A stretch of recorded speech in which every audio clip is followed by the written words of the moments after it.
A Russian assault group moves before dawn, not in neat parade formation, not like the videos from Red Square. They move in small broken clusters, across cratered fields, under drones they cannot see, toward Ukrainian positions they may never reach.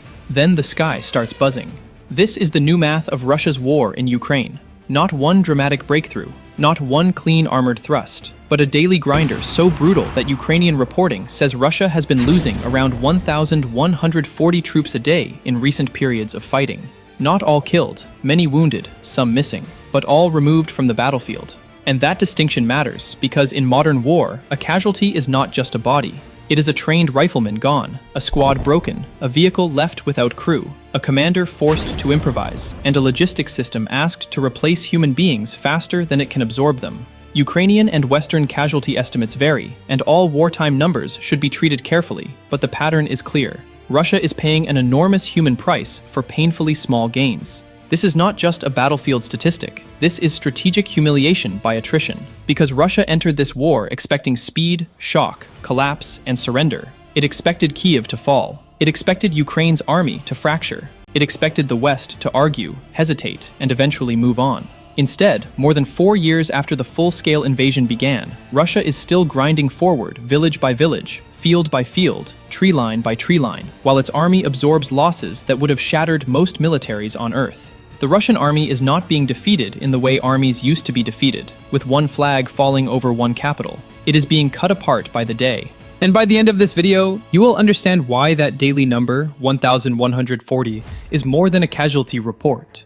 It is a warning sign. It tells us how Russia fights now, how Ukraine has adapted, why drones have changed the front, and why Moscow's greatest weakness may not be courage, tanks, or missiles. It may be arithmetic. To understand the humiliation, you have to go back to the original Russian plan. In February 2022, the invasion was built around speed. Russian airborne troops aimed for key sites. Armored columns pushed toward Kyiv. Units drove down highways as if Ukraine were already psychologically defeated. The concept was simple: shock the government, decapitate command, seize the capital, and force a political surrender before Ukraine could organize a national defense. That was the plan. Here is what actually happened. The roads became kill zones, columns stalled, fuel ran short, airborne units found themselves isolated. Ukrainian forces used anti-tank missiles, artillery, ambushes, drones, local intelligence, and sheer national will to turn Russia's timetable into a disaster. The war that Moscow expected to finish quickly became something much uglier. A war of positions, a war of factories. A war of rotation schedules, railheads, ammunition stocks, casualty evacuation, drone batteries, and exhausted infantry. This is where the land grab became a meat grinder. Russia still has major advantages. It has a larger population. It has a large defense industry. It has deep Soviet stockpiles, even if many of those stockpiles are old, rusting, or increasingly expensive to revive. It has more artillery in many sectors, more glide bombs, and the political ability to absorb suffering in ways democratic societies would find almost impossible. But Ukraine has built a defensive system that punishes every Russian advance. Zoom into the front line. A Russian assault does not usually begin with a Hollywood-style wave of tanks anymore. That era has been badly damaged. Armor still matters, but massed armor is now a bright, hot, expensive target. Thermal cameras spot engines, drones follow tracks in mud. Mines break momentum. Artillery hits the pause, FPV drones hit the panic. So Russia often attacks with small infantry groups, sometimes on foot, sometimes on motorcycles, sometimes in light vehicles, sometimes behind artillery and glide bomb strikes. It is not elegant, it is not fast. It is the military equivalent of trying to eat a door with your teeth. This method can gain ground, but it burns people at a terrifying rate. Every small advance requires men to cross exposed areas watched by drones. Every trench line has to be reached, entered, cleared, held, supplied, and then reinforced. If the position is captured but cannot be supplied, it becomes a trap. If reinforcements arrive too late, it becomes a grave. If they arrive in vehicles, those vehicles are hunted. If they arrive on foot, they are exhausted before the fight even starts. This is the moment when Russia's manpower advantage becomes a trap.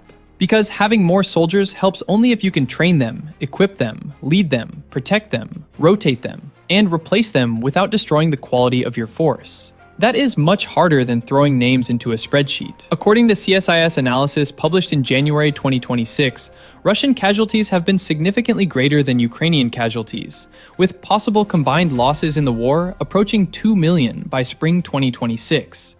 CSIS points to poor Russian combined arms performance, weak tactics and training, corruption, morale problems, and Ukraine's defense in depth as major reasons for the huge Russian losses. Defense in depth sounds dry, but on the battlefield it is vicious. It means Ukraine does not have to stop every Russian soldier at the first trench. It can absorb pressure, slow the attack, identify the assault group, strike its support, cut its route, and then hit the survivors as they try to move forward or pull back. The front is not one wall, it is a machine, and the machine has eyes everywhere. Drones are the center of that machine. Small reconnaissance drones look down on roads, tree lines, trenches, shell holes, and ruined villages. FPV drones hunt individual vehicles and small groups. Larger drones strike deeper targets. Loitering munitions wait above the battlefield like patient metal insects. Drone units now operate like a layer between infantry, artillery, and intelligence. A soldier who once feared the sniper now fears the sound of a lawnmower with a death wish. That is the dark little joke of this war. The most feared thing in the trench may not be a tank. It may be something with plastic arms, a battery, and a camera. In March 2026, Ukraine said Russian losses reached a monthly high of 35,351 troops, with Ukrainian reporting attributing the overwhelming majority of those losses to drone-enabled strikes. Al Jazeera reported Ukraine's claim that drones caused 96% of those March losses, while artillery and small arms accounted for the rest. Again, these are Ukrainian figures, but they match the broader trend seen across the war. Drones are no longer accessories to combat, they are one of its main engines. That changes everything. In older wars, an infantryman could hide from aircraft under trees or inside a trench. A vehicle could move at night. A commander could mass troops behind the line and hope the enemy did not notice in time. Now, every movement risks becoming data. Heat, sound, tracks, radio emissions, engine noise, even careless movement near a tree line can bring a drone. Once spotted, the clock starts. Sometimes the first strike misses, sometimes the second does not. Sometimes the drone only watches while artillery adjusts. Sometimes it follows wounded men back to a collection point, and then the next strike hits the medics, the vehicle, or the command post nearby. This is why casualty numbers can climb so quickly, even when the map barely changes. The map shows a few fields. The casualty report shows a battalion bled white. That is the logistics. Now, here is the politics. For Putin, this war cannot easily be paused without admitting failure.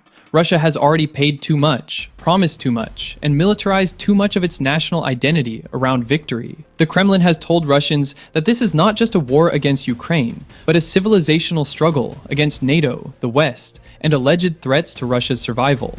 Once you sell the war as existential, every compromise looks like betrayal. That traps Moscow. If Russia stops advancing, it risks revealing that hundreds of thousands of casualties bought only destruction and sanctions. If it keeps attacking, it must feed the front with more men, more vehicles, more shells, more drones, more money, and more political repression.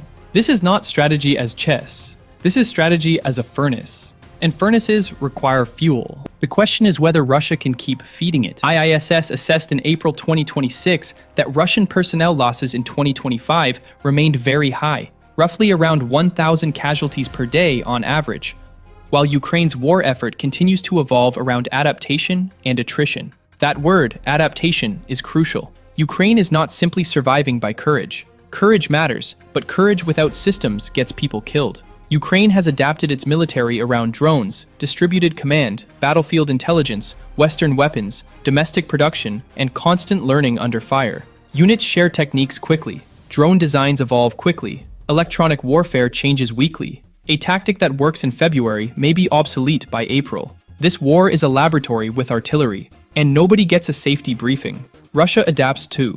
It has improved electronic warfare. It uses glide bombs to smash Ukrainian defensive positions from distance. It disperses vehicles more carefully. It sends smaller assault teams. It builds layered defenses. It uses mass and persistence. Anyone pretending the Russian military is stupid across the board is making a dangerous mistake. But adaptation under pressure is not the same as solving the problem. Russia can change its tactics and still suffer massive losses. It can recruit more men and still lower the quality of its units. It can produce more equipment and still lose trained crews faster than replacements can master the battlefield. It can advance and still weaken itself. That is the humiliation hidden inside the numbers. Not that Russia cannot move. It can. The humiliation is that it must pay so much to move so little. Look at the war from a general's map. A commander sees arrows, sectors, salients, roads, rivers, rail lines, and settlements. One village may matter because it sits on a road. One tree line may matter because it protects an approach. One ridge may matter because it gives observation. The map is cold and clean. Now zoom in. That same arrow is a platoon crossing open ground under drone observation. It is a wounded man crawling toward a shell hole. It is a BMP stuck in mud. It is a commander on a radio asking where the second group is, while the second group is already gone. It is a supply truck burning before it reaches the forward line. It is a soldier who signed a contract thinking he would guard a depot, and now finds himself in a trench outside a ruined village he cannot pronounce. War becomes very different when the arrow has a face.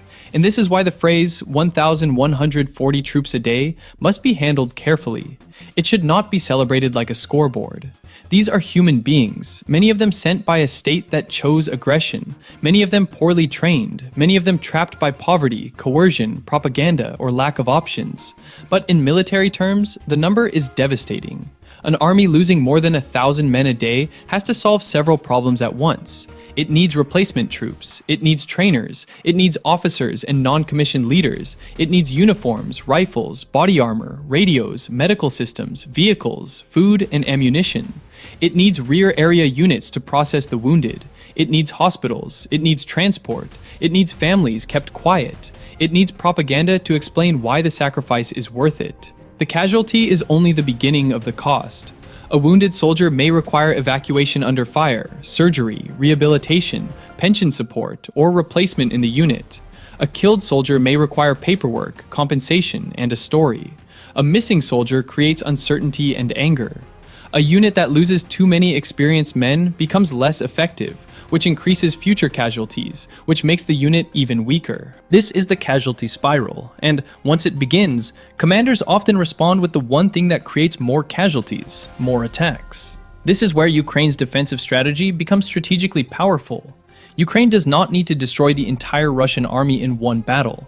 It needs to make every Russian gain so expensive that Moscow's options narrow over time.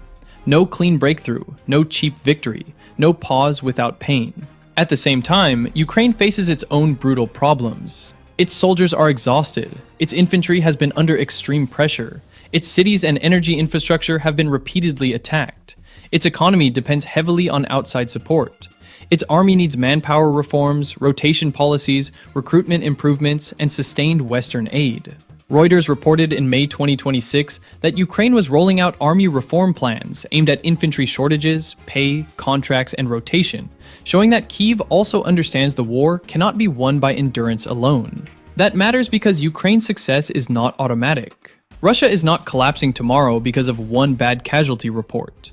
It can still mobilize, it can still strike, it can still kill civilians, it can still threaten cities, it can still exploit hesitation in Western capitals. It can still gain local ground through sheer pressure. But the strategic trend is ugly for Moscow. Russia is spending lives to buy time. Ukraine is spending time to destroy Russia's ability to spend lives efficiently. That is a very different kind of war. Now zoom out beyond Ukraine. For NATO, these casualty rates are both reassuring and alarming. Reassuring because Russia's army has been badly damaged by Ukraine. A force that loses men and equipment at this scale is not the same force that planners feared before 2022. Its elite units have been worn down, its armored fleet has suffered heavily. Its officers have learned, but they have also been killed, replaced, and stretched. But it is alarming because Russia has shown a willingness to accept losses at a scale NATO countries would find politically explosive. Moscow is proving that it can continue a high-casualty war for years if the leadership believes the political objective is important enough. That means NATO cannot simply assume Russian weakness equals Russian caution. A wounded bear is still a bear. It is just angrier and worse at logistics. For Europe, the lesson is industrial. Wars are not won only by heroic speeches. They are won by ammunition production, air defense interceptors, drone factories, armored vehicle repair, medical evacuation, training pipelines, and political stamina. Ukraine's battlefield performance has bought Europe time, but time is only useful if it is spent building strength. For Russia's rivals, the lesson is doctrinal. Mass still matters, but mass without protection becomes a target set. Tanks still matter, but tanks without drone cover, mine clearing, infantry coordination, electronic warfare, and logistics become expensive coffins. Infantry still matters, but infantry pushed forward without proper support becomes a casualty statistic. The battlefield is becoming transparent, and transparent battlefields punish lazy armies. That may be the most important military lesson of the war. The side that sees first, processes first, strikes first, and adapts first can make the other side pay wildly disproportionate costs. Ukraine has not made Russian attacks impossible, but it has made them expensive enough to turn operational progress into strategic damage. Russia can capture a village and still lose the exchange. Russia can advance 1 kilometer and still weaken its army. Russia can claim momentum and still bleed out the force that creates it. This is the humiliation, not a single defeat on one afternoon, not one destroyed convoy replayed forever, not one general fired in disgrace. A daily humiliation, a grinding humiliation, a system humiliation. The empire that promised a lightning war is now measuring progress in shattered tree lines and casualty reports. And the most brutal part for Moscow is that Ukraine's ability to impose these losses is not based on one miracle weapon. It is based on an ecosystem. Drones, artillery, mines, intelligence, Western support, local manufacturing, motivated defenders, digital targeting, and tactical adaptation all feeding into one another. Destroy one part, and the others keep working. Jam one drone, and another appears. Break one trench, and the next line waits. That is why this war feels endless, because neither side has yet found a clean way to impose a decisive political outcome. Russia cannot easily stop. Ukraine cannot afford to give up. The West cannot ignore the consequences, and the front keeps consuming men. So when you hear that Russia is losing around 1,140 troops a day, do not think of it as a headline designed to shock. Think of it as a pressure gauge. It tells us how hard Russia is pushing. It tells us how fiercely Ukraine is resisting. It tells us how drones have rewritten the rules of survival. It tells us that modern war is no longer just about who has the biggest army on paper, but who can keep that army alive under constant observation. The old Russian theory was simple: absorb the losses, keep advancing, outlast the enemy. Ukraine's answer is just as simple: make the losses impossible to ignore. The war is not over. Russia still has options. Ukraine still has vulnerabilities. The front can still shift. Politics in Washington, Brussels, Moscow, and Kyiv can still change the battlefield more than any single brigade. But the central truth remains. Russia wanted a short war that would erase Ukraine as an independent strategic actor. Instead, Ukraine is erasing Russia's army one day at a time. And sometimes the most historic humiliation is not when an army runs away. Sometimes it is when it keeps attacking, keeps bleeding, keeps claiming victory, and the map barely moves.